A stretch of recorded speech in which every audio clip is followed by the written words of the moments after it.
Jadi saudara-saudaraku sebangsa setanah air, pertanyaan, apakah kasus Vina Cirebon ini bisa tuntas?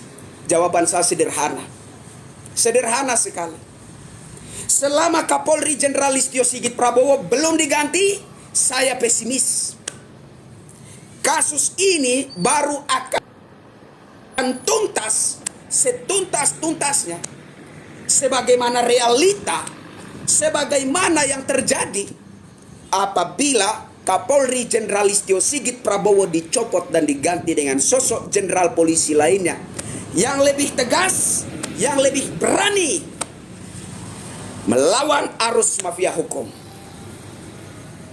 Baru kita bisa optimis kasus Vina Cirebon ini bisa diusut tuntas setuntas-tuntasnya, sesuai dengan realita yang sungguh-sungguh terjadi dan tidak sekedar skenario belaka. Itu menurut saya. Aku lebih suka abang daripada aku lebih suka abang dari Kang Deddy Mulyadi. No. Kiprah Kang Deddy Mulyadi harus diakui. Kiprah Kang Deddy Mulyadi harus diakui, harus dihormati, harus diapresiasi, harus didukung. Kang Deddy Mulyadi layak didukung. Sangat layak didukung. Justru kehadiran Kang Deddy Mulyadi mendekatkan kasus ini kepada terungkapnya fakta. Kemarin ada juga yang bilang, aku lebih suka abang dari Ibu Widya. No, jangan. Ibu Widya sudah senior. Ibu Widya sudah punya kiprah, sudah lama. Saya baru muncul. Dan kemunculan saya awalnya itu terinspirasi oleh Hotman Paris. Saya awalnya terinspirasi dengan kehadiran Hotman Paris. Dan kebetulan juga saya secara pribadi pernah mengalami menjadi korban rekayasa penegakan hukum. Saya pernah ngalamin. Makanya buat saudara-saudara yang nyindir, terserah-serahlah kalian. Saya doakan Anda dan keluarga Anda tidak menjadi korban drama penegakan hukum. Saya doakan Anda dan anggota keluarga Anda tidak menjadi korban rekayasa penegakan hukum. Tapi ada lebih baiknya Anda dan anggota keluarga Anda mengalaminya, supaya Anda bisa merasakan sendiri, wahai betapa pedihnya orang-orang yang hari ini ada di penjara, bahkan ada yang menghadapi tuntutan hukuman seumur hidup. Anda bisa merasakan betapa pedihnya pengalaman yang sementara mereka jalani. Kalau Anda belum pernah mengalami menjadi korban rekayasa penegakan hukum, Anda sama sekali tidak mengerti bagaimana rasanya apa yang sedang mereka rasakan. Maka saya doakan semoga Anda dan anggota keluarga Anda tidak mengalami itu. Tetapi ada lebih baiknya Anda dan anggota keluarga Anda mengalaminya, supaya Anda merasakan sendiri seperti apa rasa pedihnya itu.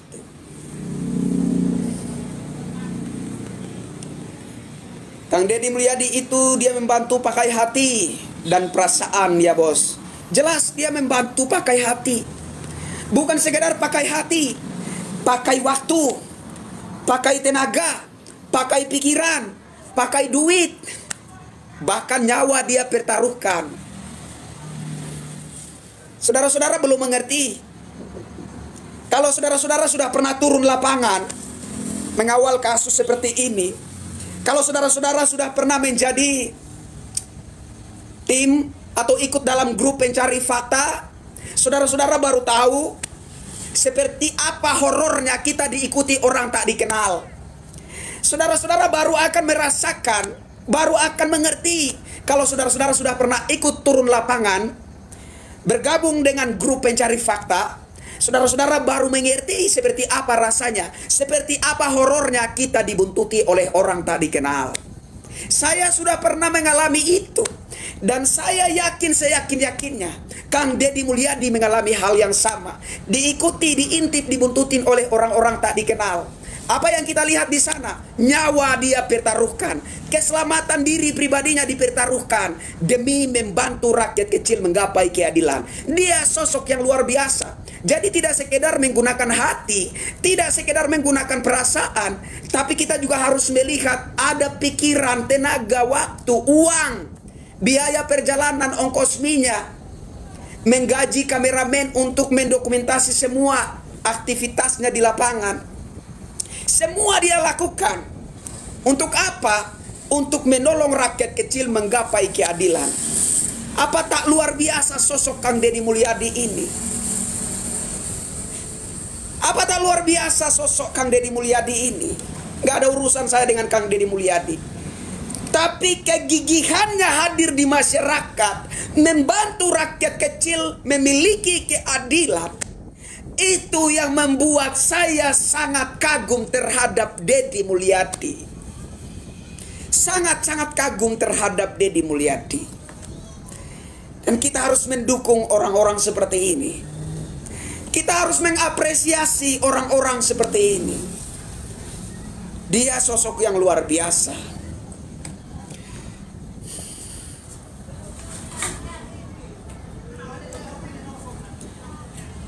Bagaimana dengan Ibtu Rudiana? Saya sudah katakan. Dari awal juga saya sudah katakan. Saya nggak takut. Ada yang bilang awas nanti ditangkap. Saya nunggu ditangkap. Saya nunggu ditangkap.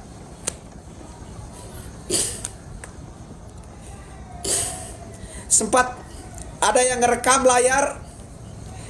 Kirimkan ke Ibtu Rudiana. Tangkap saya. Saya mau melihat apakah Ibtu Rudiana lebih hebat daripada Tuhan yang kita sembah, atau dia hanyalah seorang manusia yang terdiri dari darah dan daging seperti saya. Silahkan rekam layar, silahkan kirim kepada Ibtu Rudiana. Merasa terusik dengan saya, merasa terganggu dengan saya, berniat tangkap saya, silahkan tangkap saya. Karena saya juga penasaran, ingin melihat terbuat dari apa seorang Ibtu Rudiana sehingga Kapolri pun enggan menguak kebenaran kasus Vina Cirebon ini. Apakah Ibtu Rudiana terbuat dari emas? Apakah Ibtu Rudiana terbuat dari besi dan baja? Atau kita sama-sama diciptakan oleh Tuhan yang satu dari tanah? Artinya saya bisa mati kembali menjadi tanah, Anda juga bisa mati kembali menjadi tanah. Yang paling penting dalam hidup ini, apakah kita menorehkan catatan yang indah, yang dapat menjadi panutan generasi penerus bangsa? Apakah kita meninggalkan jejak-jejak yang bisa menginspirasi generasi penerus bangsa? Atau kita justru meninggalkan cerita-cerita negatif, cerita-cerita yang tidak elok, yang tidak pantas untuk dicontoh oleh generasi penerus bangsa? Apakah kita meninggalkan cerita yang indah, yang akan terus-menerus diukir dan dikenang-kenang oleh generasi penerus bangsa?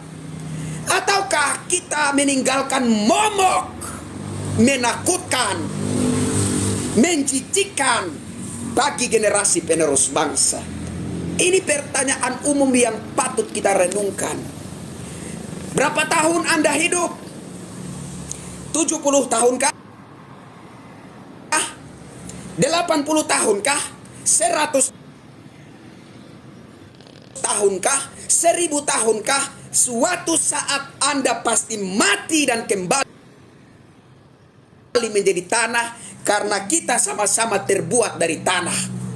Begitu juga dengan Ibtu Rudiana. Dia pun terbuat dari tanah. Tubuhnya terdiri dari darah dan daging sama seperti saya. Tidak ada tubuh Ibtu Rudiana mengandung emas atau perak. Tidak ada tubuh Ibtu Rudiana mengandung besi atau baja. Sama-sama kita terbuat dari tanah oleh Tuhan yang satu, terserah Anda menyapa dan memanggil, memuja dan menyembahnya seperti apa. Kirimkan kepada Ibtu Rudiana. Merasa terusik dengan saya? Mau tangkap saya menunggu ditangkap. Bagi saya, ketika bicara kemanusiaan, ketika bicara keadilan bagi rakyat kecil, mati hari ini, mati besok, sama saja. Kalau hari ini saya mati karena menyuarakan keadilan bagi rakyat kecil, matiku mulia. Pertanyaan untuk Anda adalah, apakah matimu akan mulia? Kalau hari ini saya speak up, kalau hari ini saya bersuara, saya berteriak demi keadilan bagi rakyat kecil, dan hari ini saya harus menemui nasib mati mengenaskan di tempat ini atau dimanapun, matiku mulia. Menjadi pertanyaan buat Anda adalah, apakah dengan segala rekayasa penegakan hukum yang menjadikan rakyat kecil yang tidak tahu menau persoalan apa yang sedang terjadi menjadi korban, disiksa, dianiaya, diinjak, ditendang, dipukul, dikasih minum air kencing, dipenjarakan, bahkan dituntut hukuman seumur hidup, apakah matimu akan mulia? Atau seperti apa matimu di pandangan Tuhan Yang Maha Esa? Silahkan Anda renungkan, silahkan Anda jawab sendiri.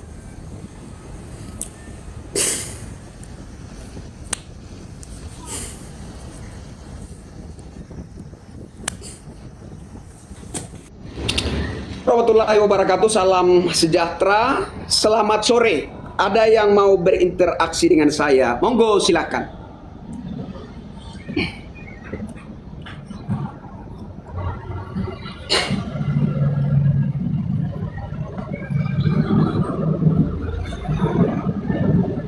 Silakan. Ada yang mau berinteraksi dengan saya? Silakan. Saudara-saudaraku, tap layar, bagikan live stream ini. Yang mau rekam layar silahkan direkam, kirimkan kepada Ibtu Rudiana. Kalau merasa terganggu, merasa terusik dengan saya, berniat tangkap saya, sekaligus matiku mulia. Menjadi pertanyaan untuk Anda, apakah matimu akan mulia atau matimu akan menjijikan di mata Tuhan Sang Pencipta? Silakan rekam layar, kirimkan kepada Bapak Kapolri. Saya katakan Kapolri Jenderal Listio Sigit Prabowo tidak punya malu. Saya katakan Bapak Kapolri Jenderal Listio Sigit Prabowo tidak punya nyali, tidak punya keberanian, penakut, pengecut. Saya katakan Jenderal Listio Sigit Prabowo tega terhadap rakyat kecil. Saya katakan Kapolri Jenderal Listio Sigit mengatakan kalau bawahnya itu tidak beres, kepalanya saya potong. Mana buktinya, Pak Jenderal? Mana buktinya, Jenderal? Apakah Anda tidak mengetahui bahwa di bawah-bawah semuanya tidak beres? Apakah Anda tidak mendengar? Apakah Anda tidak melihat bahwa di bawah itu nggak beres semua, Jenderal? Di bawah-bawah itu tidak beres semua. Aparat penegak hukum hadir di masyarakat bukan sebagai pihak yang menghadirkan ketentraman bagi rakyat, justru menghadirkan rasa terintimidasi, justru menghadirkan rasa ketakutan, justru menghadirkan kesan penjajahan terhadap rakyat. Apakah Bapak Kapolri masih menjalani pengobatan pendengarannya sehingga belum bisa mendengar dengan jelas?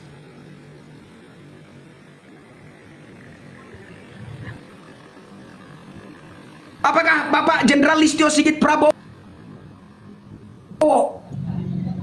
belum sembuh total pendengarannya? Jadi silakan rekam layar, kirim kepada Kapolri Jenderal Listio Sigit Prabowo. Saya Krisyanto Yenoni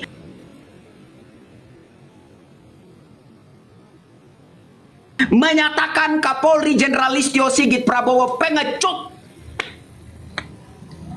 Yang kedua, Kapolri Jenderal Listio Sigit Prabowo. Yang menjadi korban adalah rakyat kecil. Kalau ketika tidak mampu menghadirkan keadilan bagi rakyat kecil, mundur supaya orang lain bisa menyikapi, bisa menindak kasus seperti ini, demi agar keadilan itu digenggam oleh rakyat kecil. Kan begitu. Nyatanya Kapolri Jenderal Listio Sigit Prabowo tidak hanya pengecut tetapi juga tidak tahu malu. Tidak mampu tetapi kekeh. Tetap eksis sebagai Kapolri. Kalau saya adalah Kapolri, saya akan legowo untuk mundur. Beri kesempatan kepada sosok-sosok jenderal polisi lainnya yang lebih berani, yang lebih tegas, yang lebih punya nyali menghadang arus mafia hukum demi keadilan bagi rakyat. Tapi kan itu tidak dilakukan oleh Jenderal Listio Sigit Prabowo. Kenapa? Ya karena Jenderal Listio Sigit Prabowo tidak punya malu.